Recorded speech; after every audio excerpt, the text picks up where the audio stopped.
Madam ఇంకా 3 నెలలు elections ఉన్నాయి. జగన్మోహన్ రెడ్డి పార్టీలో ప్రధానంగా వైఎస్ఆర్‌సీపీలో రాజీనామాల పరం అయితే మనం చూస్తా ఉన్నాం. అలాగే ఇన్ఛార్జీలను మారుస్తా ఉన్న పరిస్థితి.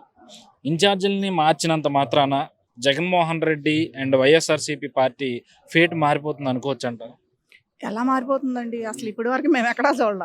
ఎమ్మెల్యేని ఇన్ఛార్జీలని మార్చడం, కొత్త వాళ్ళని తీసుకొచ్చి పెడితే ఎలా నమ్ముతారు జనము? ఎలా గెలుస్తారు? ఆయన భ్రమ అంతే. వీళ్ళని తీసుకెళ్ళి అక్కడ, వాళ్ళని తీసుకెళ్ళి ఇక్కడ మార్చేస్తే అయిపోద్దండి. అది జరిగేది కూడా కాదు. ఇప్పుడు జగన్ గారిని తీసేసి వేరే వాళ్ళని పెడితే వస్తాడా? వైఎస్ఆర్సీపీ అనేది వస్తుందా? అది ఎప్పుడో గంగలో కలిసిపోయింది. అంటే మారుస్తూ ఉన్నారు. ప్రధానంగా మార్చే దాంట్లో కూడా ఎస్సీలకి ఎక్కువ అన్యాయం జరుగుతూ ఉందని చెప్పి నిన్న చంద్రబాబు నాయుడు గారు వ్యాఖ్యలు చేయడం జరిగింది. అందులో వాస్తవం వరకు ఎంతవరకు ఉంది? అది వాస్తవమే కదండి. ఇప్పుడు సోషల్ మీడియాలో కూడా వస్తున్నాయి ఎన్ని రకాలు ఆయన చేసినవి. జనం ఎలా మర్చిపోతారండి? ఆయన ద్రోహం చేసిందే వాళ్ళకి, ఎస్టీలకేంటి, బీసీలకేంటి అన్ని ఇవే చేశాడు. ఇప్పుడు నేను అసలు మీటింగ్ పెట్టి అసలు ఎంత పబ్లిక్ గా అంత అబద్ధాలండి ప్రతిదీ కూడాను. వాళ్ళు నా మీద పడి ఏడ్చారు, వీళ్ళు నా మీద పడి ఏడ్చారు. అసలు ఆ ఏడ్చేదే ఆయన.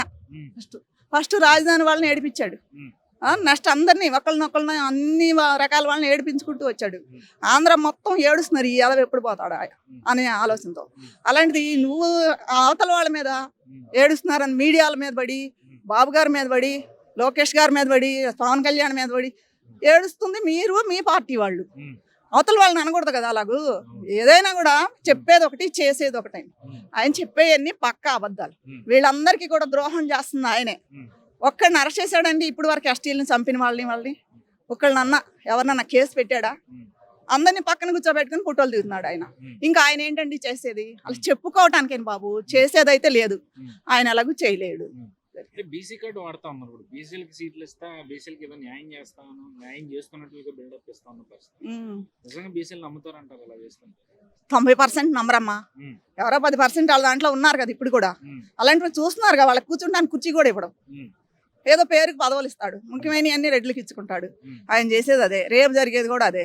ఆయన ఎలాగో గెలవడని కూడా తెలిసిపోయింది. రైతులను పరామర్శించడం అంటే చలో దిగి వెళ్ళి మాట్లాడాలి. అసలు టెంట్ వేసుకుని కూర్చుంటాం ఏంటయ్యా? ఫస్ట్ టైం చూసాం మేము. అసలు ఇంకా మీ తండ్రి రైతు, అసలు నువ్వు రైతు బిడ్డవా? అసలు ఏంటో అర్థం కావట్లేదు మాకైతే. ఏ పని చేయని అన్ని రివర్స్ పాలన.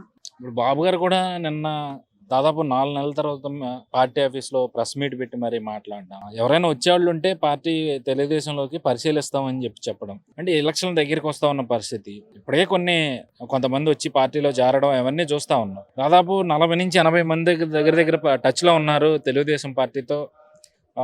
గేట్లు తీయడమే పాపం అన్నట్టుగా వచ్చేస్తారని చెప్పి మొదటి నుంచి వినిపిస్తున్న మాటలు. సో వాళ్ళకి సంకేతాలు ఇచ్చినట్టే అనుకోవచ్చు అంటారు.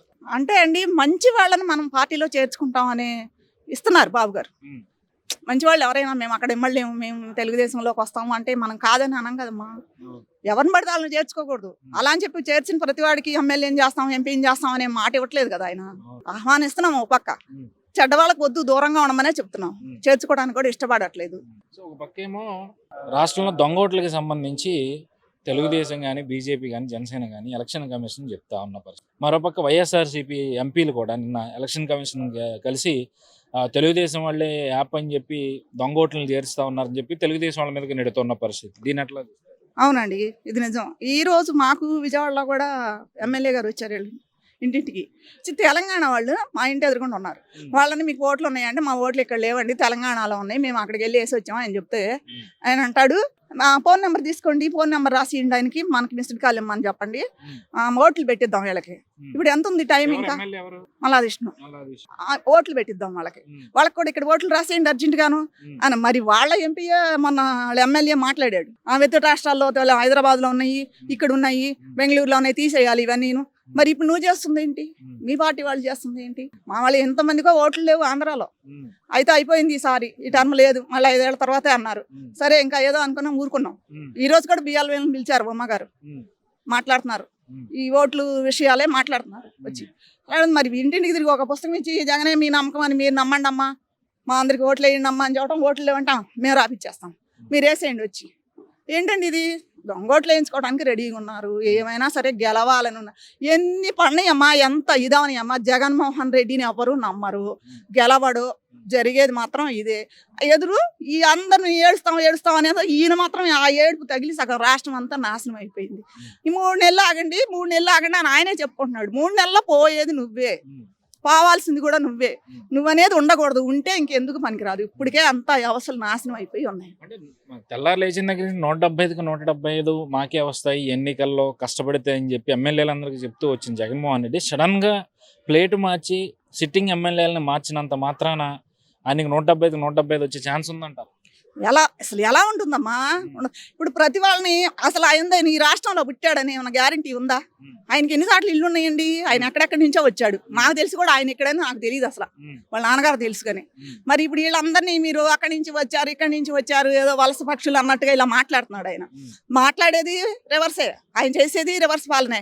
ఆయన ఎన్ని మార్చనండి, ఎన్ని చేయనియండి, ఎవ్వరు గెలవరండి. బయటకు వచ్చేస్తారు, ఎవరికో ఇచ్చుకుంటున్నాడు. అవి కూడా ఏంటి, డబ్బులు కూడా ఆయన ఖర్చు పెడుతున్నాడు. ఎవరిది ఆ డబ్బు? ఆంధ్ర జనం డబ్బు అందరి దగ్గర దోసి మీ ఎంపీలకి ఎమ్మెల్యేలకి ఇచ్చుకుని మీరు పోటీ చేయమంటున్నావు. నువ్వు దానికి కూడా భయపడి పారిపోతున్నారు మీ వాళ్ళు. గెలుస్తారని కలలు కనొద్దు, అసలు మీరు గెలిచేదైతే లేదు. ఈ రోజు రాష్ట్రంలో అంగన్వాడీల పరిస్థితి చూస్తున్నాం కదా, దాదాపు 3-4 రోజుల నుంచి వాళ్ళు రోడ్ల మీదే పాపం ఇబ్బంది పడుతున్న పరిస్థితి. ప్రభుత్వం వాళ్ళని ఇప్పటికీ పట్టించుకోవట్లేదు. దీన్ని ఎట్లా చూస్తారు? అవునండి, విజయవాడలో కూడా ఇప్పుడు వస్తూ చూసాను నేను. పాపం ఆడవాళ్ళంతా రోడ్ల మీదే ఉన్నారు పొద్దున్న నుంచి సాయంత్రం 5 దాకా. అసలు వాళ్ళకి ఆ కర్మ ఏంటమ్మా? ఎంతో మంది పిల్లలకి సాగు చేస్తూ ఉంటారు. అలాంటి వాళ్ళకి వాళ్ళు అడుగుతుంది కొంచెం జీతం పెంచమని. ఇవన్నీ నువ్వు ఇట్లా రేట్లు పెంచావు, పథకాలు ఏమీ వర్తించట్లేదు వాళ్ళకి. వాళ్ళని అడిగిన దాంట్లో న్యాయం ఉంది కదా, ఆ న్యాయం చేయకపోగా వాళ్ళని అరెస్టులు చేయటం అంట, తాళాలు వేయటం అంట, మరి వాళ్ళ డ్యూటీ వేరే సచివాలయం సిబ్బందిని తీసుకెళ్లి చేయటం అంట. ఏంటంటే ఇది ఒక నియంత పాలనయ్యా.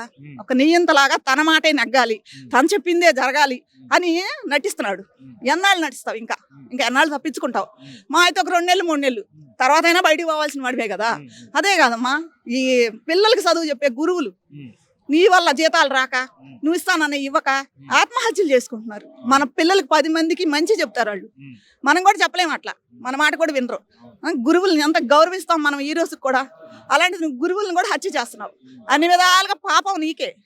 అందరి మీద పడి ఏడుపు, అందరి మీద. అసలు రాత్రి నేను టీవీ చూస్తుంటే అసహ్యం వేసిందండి. ఎవరండి ఏడ్చేది? ఎవరు ఏడుస్తున్నారు? నువ్వు ఏడుస్తున్నావు. మీ ఏడ్చే కళ్ళు అందరి పేలిపోవాలి వీళ్ళందరి మీద పడి. ఈ రోజుకి బాబు గారి మీద పడి ఏడ్చిన వాడు ఏడ్చినట్టే ఉన్నాడు. ఆయన ఏం చేయలేక, ఆయన తట్టుకోలేక చస్తున్నారు కుళ్ళుకుని.